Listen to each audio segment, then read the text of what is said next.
Bem-vindo para mais um vídeo no nosso canal. Hoje nós vamos falar como os gigantes da oratória, os maiores comunicadores do Brasil, encantam em suas apresentações, encantam em suas palestras.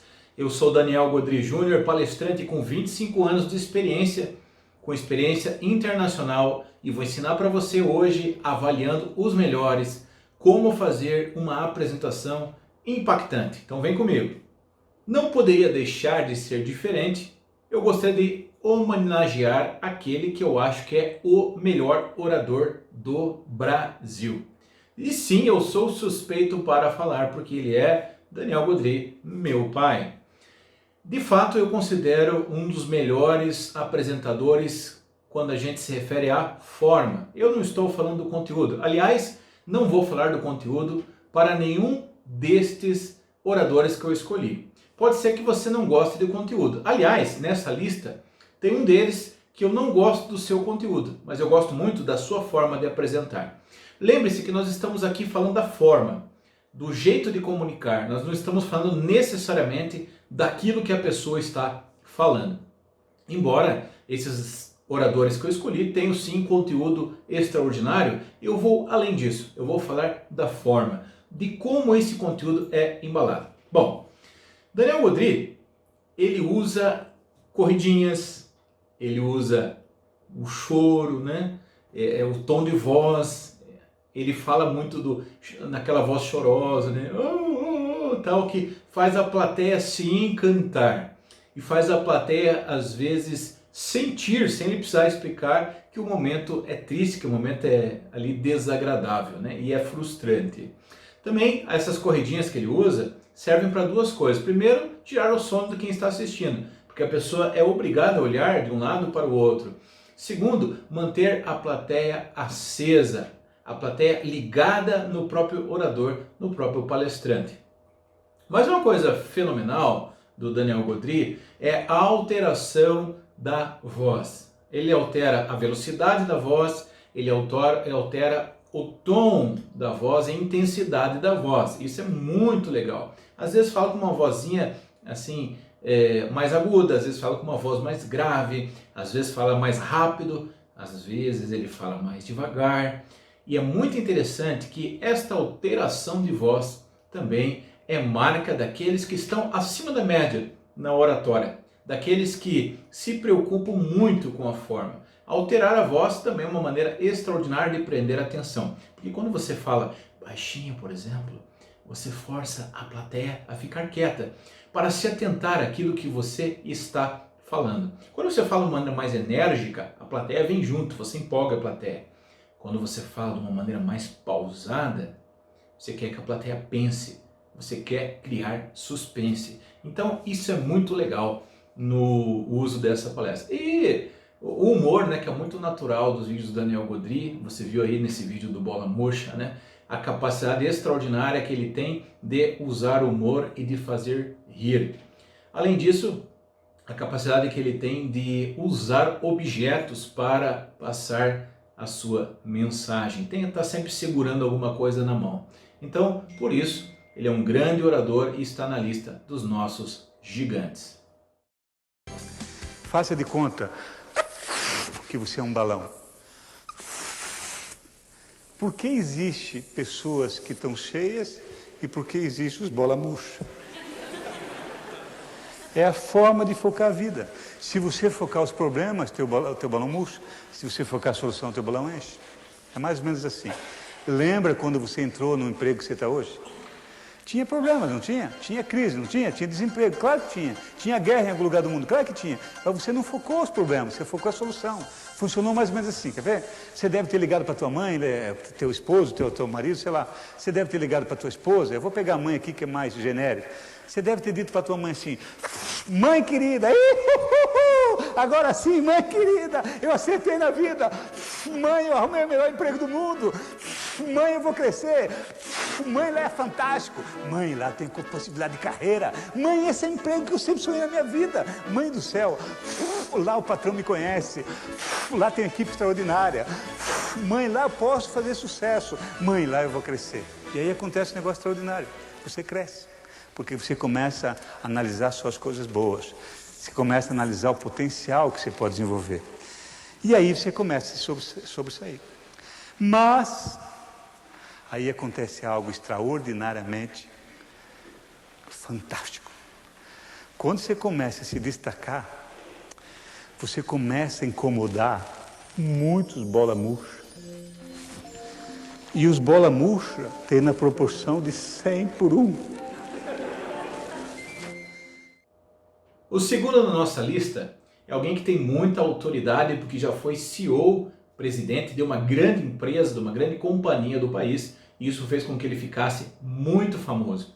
Tão famoso que chegou até a Rede Globo, teve um programa na CBN durante muitos anos como convidado da CBN em rede nacional. Nós estamos falando agora de Max Geringer. Eu pessoalmente preciso dizer aqui, eu gosto muito desse palestrante. E gosto muito desse palestrante porque ele sai da superficialidade. Ou seja, aquilo que ele fala realmente agrega. Ele ensina, né? O seu conteúdo é fenomenal, é acima da média.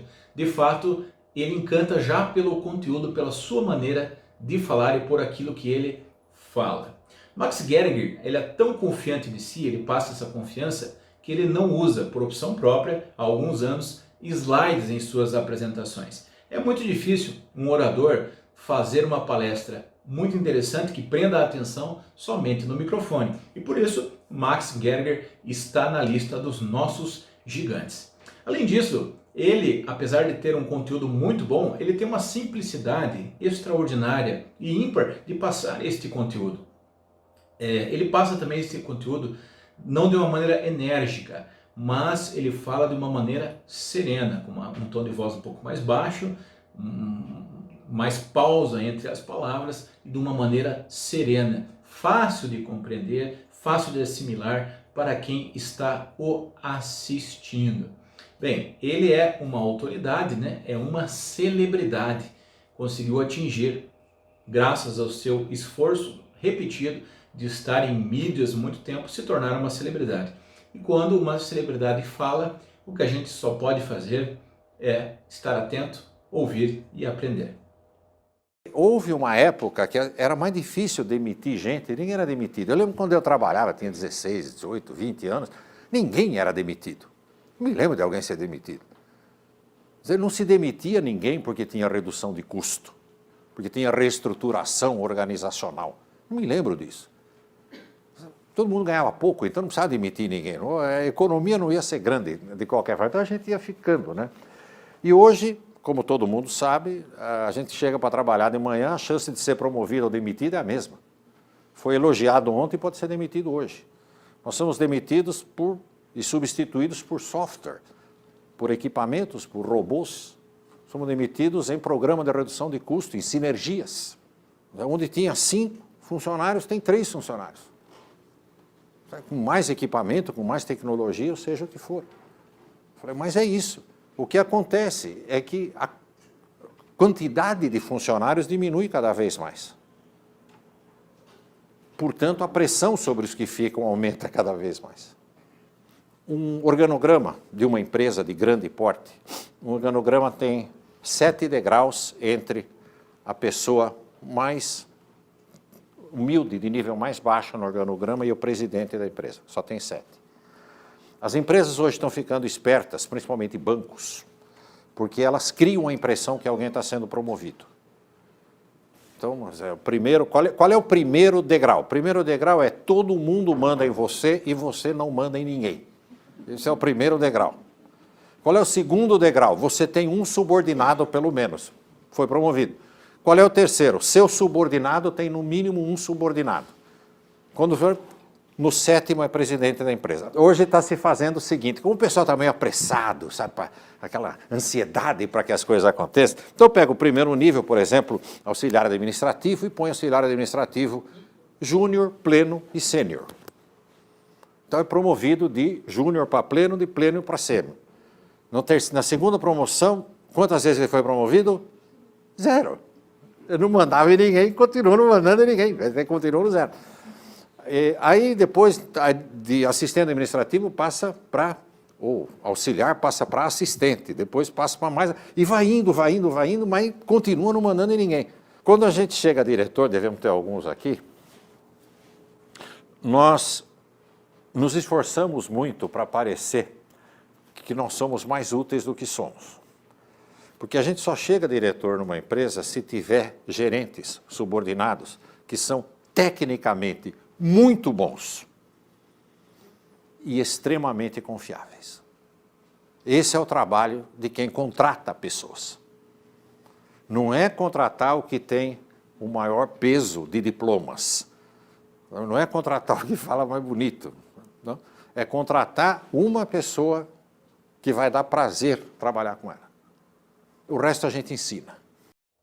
Um outro gigante de palestra que eu gosto muito, pessoalmente gosto muito, é o Mário Sérgio Cortella. Mário Sérgio Cortella. O Mário Sérgio Cortella, ele é muito bom, além dos livros que ele escreve são muito bons, porque ele tem umas tiradas sensacionais. Ele consegue falar muito dizendo pouco. Ele consegue, às vezes, com uma frase, fazer com que a pessoa pense muito. E, por isso, ele é considerado um bom apresentador. E ele é muito bom filósofo, no sentido de palestrante. Tem muitos filósofos que, talvez, não sei, por ciúme, por inveja ou qualquer outra coisa, talvez não gostem dele como filósofo. Mas eu, especialmente, gosto muito do Mário Sérgio Cortella, porque eu já vi ele falar muitas frases que você, às vezes, fica pensando por horas naquela frase. Aquelas frases têm uma capacidade de extrair assim um conteúdo quase que ilimitado. O Mário Sérgio Cortella, ele sempre trabalha com contrastes de ideias. Você vê que, às vezes, as tiradas dele tem esse contraste entre, usando metaforicamente aqui, né? Entre a cor branca e o preto, entre o alto e o pequeno, entre a pressa e o devagar, tudo isso. Ele está usando muito contraste. Normalmente uma boa ideia dele tem esse contraste de ideias, contrastes de palavras. Ele é muito bom também porque ele faz perguntas muito incríveis, muito oportunas, perguntas extraordinárias que fazem a sua palestra pensar, né? Pensar naquilo que ele está dizendo. Ou seja, quando ele larga aquelas perguntas, ele convida a sua plateia a participar da sua apresentação. Isso faz com que a atenção dessa plateia fique retida naquilo que ele está falando.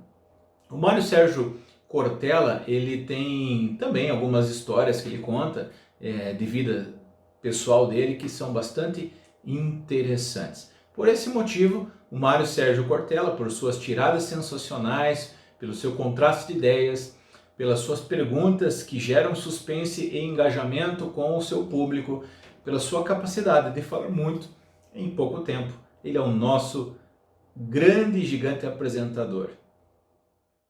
Você sabe que nós estamos num universo que tem 200 bilhões de galáxias. Uma dessas galáxias é a nossa, que é a Via Láctea.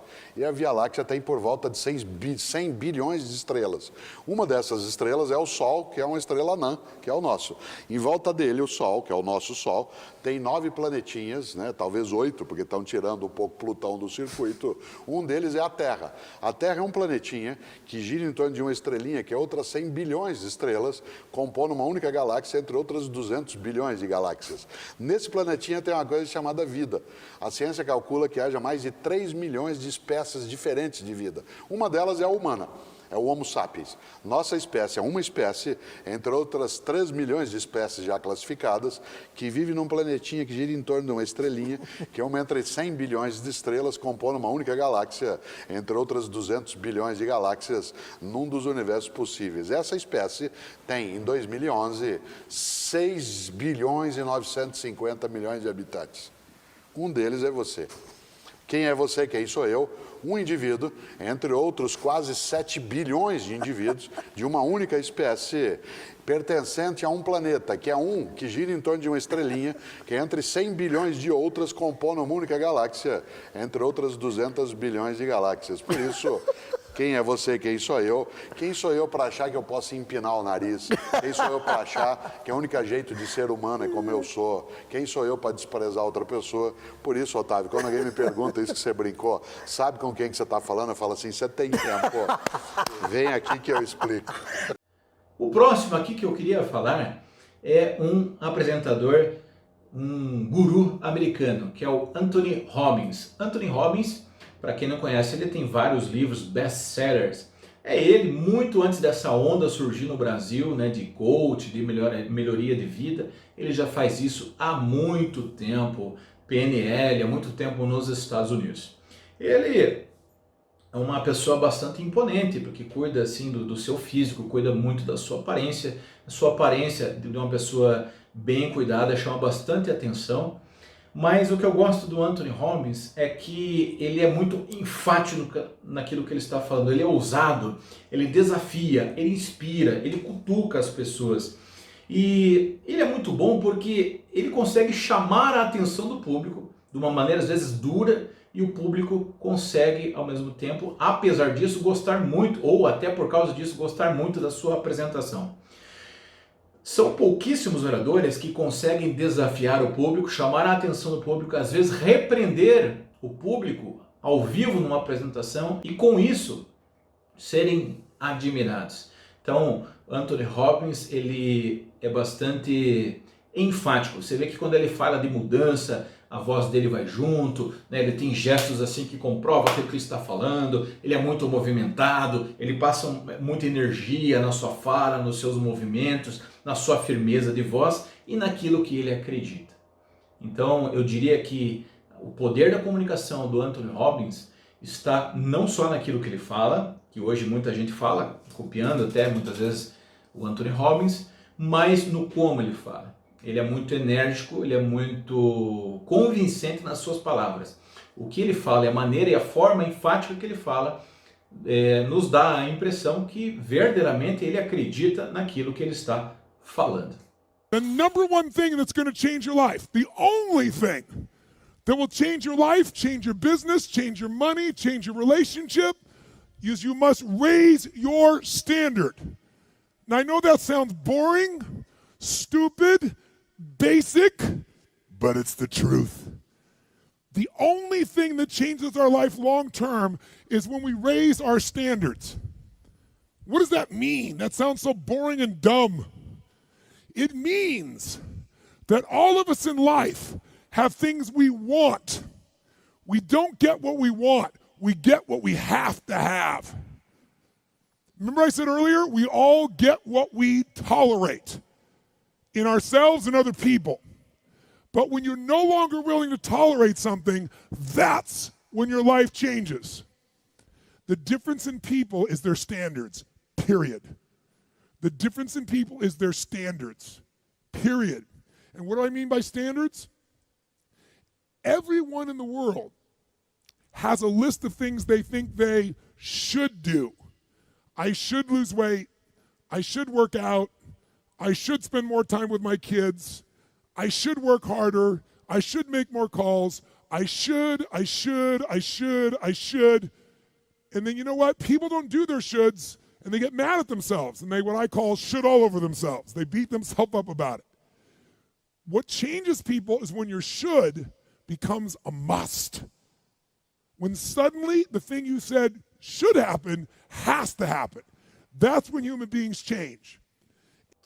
Outro que eu gostaria de falar aqui, os dois últimos, são exemplos de oradores de igrejas. Um é evangélico, o outro é católico. Mas não se preocupe, se você não é nenhum nem outro, fique tranquilo, porque nós estamos falando aqui de oratória. Lembre, nós estamos falando do conteúdo. Se você concorda, se você não concorda, se você gosta, se odeia, não tem problema. Nós estamos falando de pessoas que conseguem encantar os seus públicos, sejam esses públicos pessoas que forem.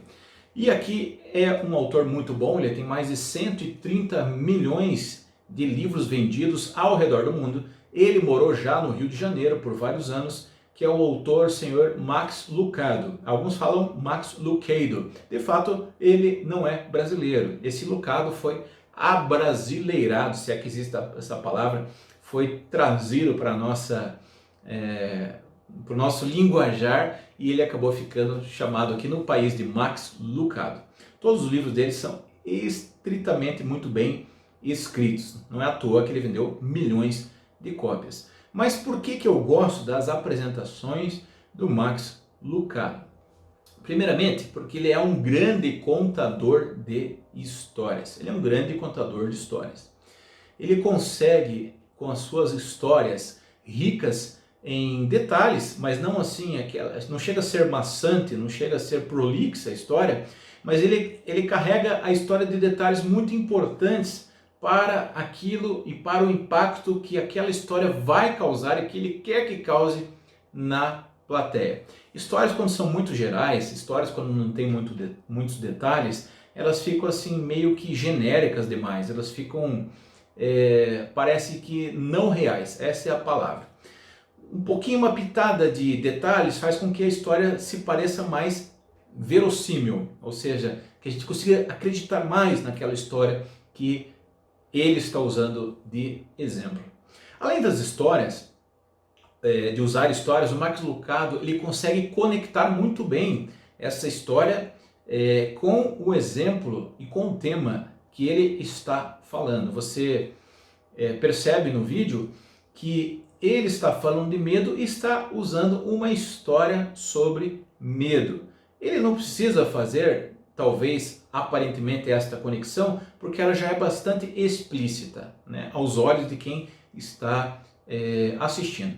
Acontece hoje que muitos oradores colocam histórias e parece que aquela história é algo forçado, porque ela não tem a ver com o tema. Ou a plateia não percebe a relação daquela história com o tema, que só está na cabeça do apresentador.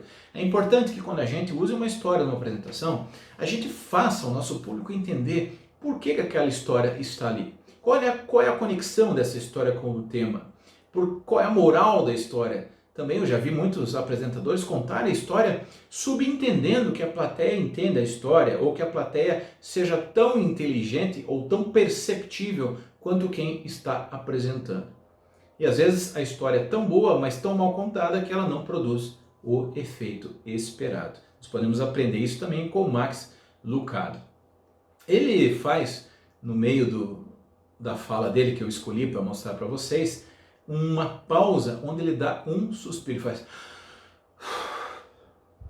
E esse suspiro está representando o próprio pai dele, tipo, aquele suspiro está falando muita coisa. Grandes oradores, gigantes das apresentações, conseguem com pequenas pausas, com pequenos suspiros, com um beijo, um gesto, falar muito. Esse suspiro queria dizer muita coisa ali e disse muita coisa em pouco tempo. Aquele suspiro disse, nossa, como é que pode, né, ele acreditar nisso? Nossa, eu estou cansado dessa história. Nossa, vamos lá. Nossa, não faz sentido, mas eu entendo. Ele é uma criança. Então, esse suspiro que ele faz é muito interessante porque traz aquele encantamento da plateia, ou o orador que deita no chão, ou se abaixa por um tempo, ou o orador que coça a cabeça, ou que coça, sei lá, propositadamente, o nariz, ou a bochecha, ou faz algum gesto, isso prende a plateia. Ele consegue fazer isto muito bem. Bom, Max Lucado também, ou Luqueiro, ele também é muito espontâneo, ele tem uma capacidade extraordinária de contar com espontaneidade. Ele é tão simples nas palavras, ele é tão acessível nas histórias que ele conta, que ele consegue uma conexão emocional extraordinária com a sua plateia. O bate-papo e a palestra do Max Lucado é tão intimista, é tão íntima, que você pode ter a sensação que você se esqueceu que está no meio de 1000 pessoas. Parece que ele está falando tudo para você. E justamente porque ele usa exemplos do dia a dia, exemplo que todas as pessoas se identificam.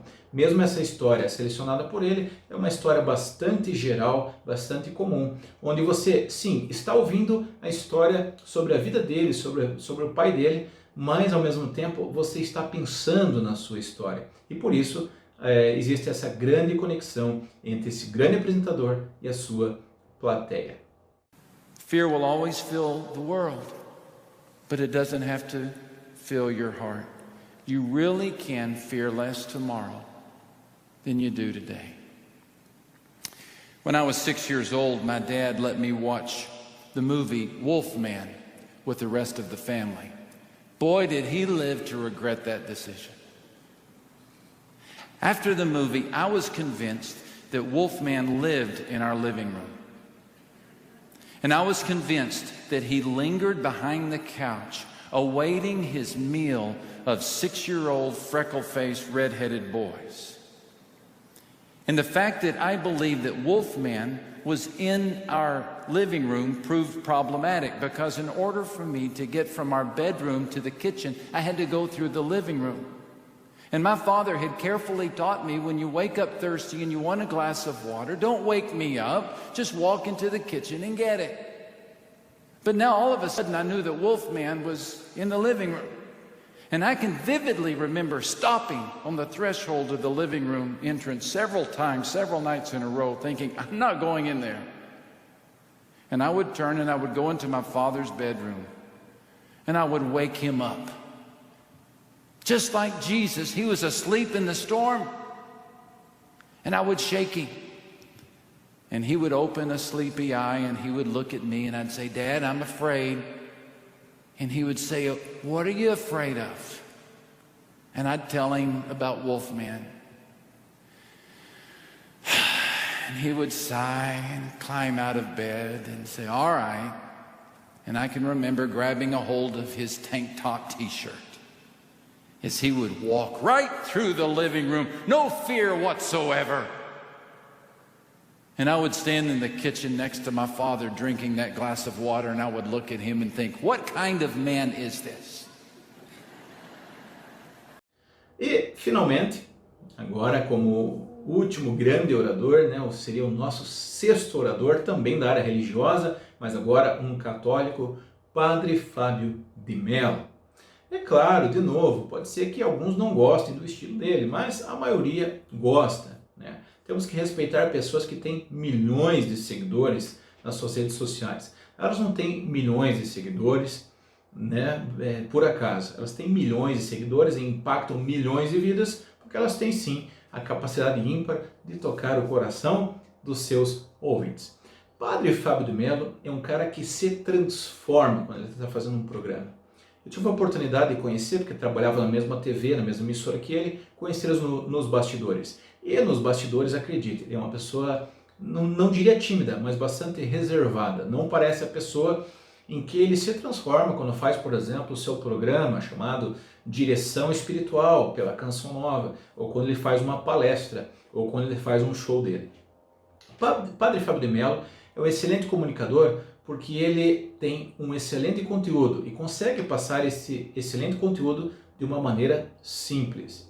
E ele consegue o que poucos grandes oradores conseguem, que é pegar um tema e desenvolver esse tema por vários minutos. Ele consegue aprofundar num tema, mesmo que esse tema lhe seja dado de maneira instantânea, por vários e vários minutos, sem se tornar chato, sem se tornar cansativo e sem se tornar repetitivo. O interessante é que às vezes ele acaba repetindo um conceito sobre alguma coisa, mas ele repete com outras palavras. E isso dá a impressão a quem está assistindo que aquilo não é uma repetição, mas ao contrário, que aquilo é um reforço necessário daquilo que foi dito. Então, o Padre Fábio de Mello é um excelente contador de histórias e é um excelente orador porque ele consegue tocar o coração das pessoas. Ele não fala para a razão, ele fala para a emoção das pessoas. Ele consegue despertar batimentos cardíacos, choros, arrependimentos e tudo isso. Ele é alguém que cativa muito pelas emoções. Eu tenho certeza que não é o foco dele, da apresentação dele, fazer chorar, mas ao contrário, ajudar pessoas. E justamente por ele não querer isso, não ser uma forçação de barra e ser algo natural para o Padre Fábio de Mello, ele merece estar aqui relacionado como oradores, como apresentadores que encantam grandes plateias. O Padre Fábio de Mello, ele é mais sério, mas ele consegue de vez em quando dar umas pitadas de humor. Embora ele não seja muito da área do humor, como foram outros grandes apresentadores, ele consegue sim, mesmo não sendo forte dele, dar umas pitadas de humor, algumas saidinhas, algumas tiradas que em si são engraçadas. Ou seja, São piadas inteligentes que, embora eu não veja o padre Fábio de Mello como alguém que tenha essa potencialidade de fazer rir pelos seus gestos, pela sua performance de palco no sentido teatral, ele consegue fazer rir porque usa sacadas inteligentes. E isso é muito importante. Também um grande contador de histórias, uma pessoa que consegue uma conexão com a sua plateia, como se essa plateia de fato fosse única e exclusiva. Ele também tem essa capacidade de falar para as pessoas a tal ponto que as pessoas imaginem ou se sintam como se ele estivesse falando somente para elas. Um grande conhecedor de poesia, de psicologia, de filosofia, mas que fala de uma maneira simples. Lembre-se, simples é diferente de simplória. Grandes oradores falam de maneira simples. Aliás, grandes estudos mostram que quanto mais simples você for como apresentador, mais inteligente você parecerá ser. Isso é muito incrível. Parece antagônico, né? Mas é verdade. Pessoas que falam complexo demais não tocam o coração. Pessoas que falam de uma maneira rebuscada demais não prendem a audiência. Pessoas que complicam demais na sua fala passam a impressão que são inseguras e que precisam mostrar que sabem a partir de palavras difíceis. É como tratar uma infecção apenas tirando a dor. Não é justo. O médico que faz isso está comprometendo ainda mais a sua saúde quando ele apenas tira a sua dor. Não, ele tem que ir na causa da infecção, daquilo que de fato está retirando a nossa coragem, daquilo que está retirando a nossa alegria. Eu preciso ter conhecimento daquilo que está me causando medo,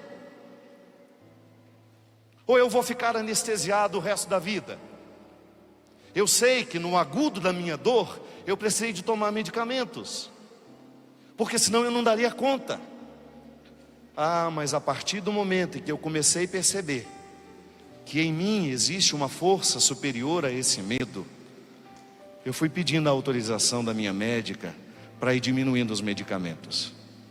Sabe por quê? Se eu não vou descobrir quem está julgando as crianças no rio, eu passo a minha vida inteira vendo-as afogar.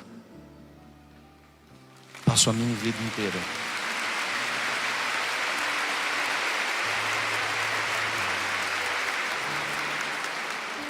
A medicina criou comprimidinhos que nos fazem esquecer a tristeza,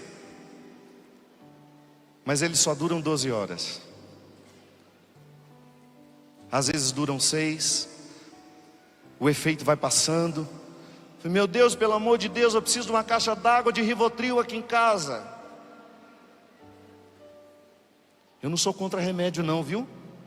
Se tiver que tomar, tem de tomar. Mas tenha coragem de saber a hora em que você precisa recrutar a sua coragem, porque comprimidos não substitui coragem. Comprimido não pode fazer o papel da sua vontade. O comprimido só faz efeito em quem luta também.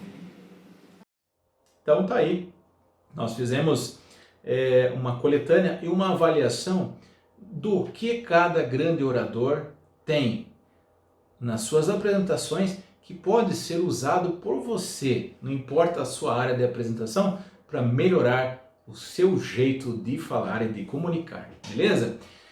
Eu sou Daniel Godri Júnior, se você não me conhecia, eu sou treinador de grandes empresas do Brasil, tenho 12 livros escritos, mestrado no exterior em neuromarketing, formação no Instituto Disney. Eu compartilhei com você aqui coisas que eu tenho vivido ao longo dos anos e tenho aprendido ao longo dos anos, para que você melhore a sua aula, a sua apresentação, o seu diálogo, a sua exposição, a sua defesa de tese ou qualquer outra coisa. Gostaria de pedir, por gentileza, como reconhecimento desse vídeo, se você gostou, se te ajudou, se você aprendeu coisa nova, deixa o joinha pra gente, deixa também os seus comentários e se inscreva nas nossas redes sociais, tá bom? Obrigado, sucesso, um grande abraço e até o próximo vídeo. Tchau!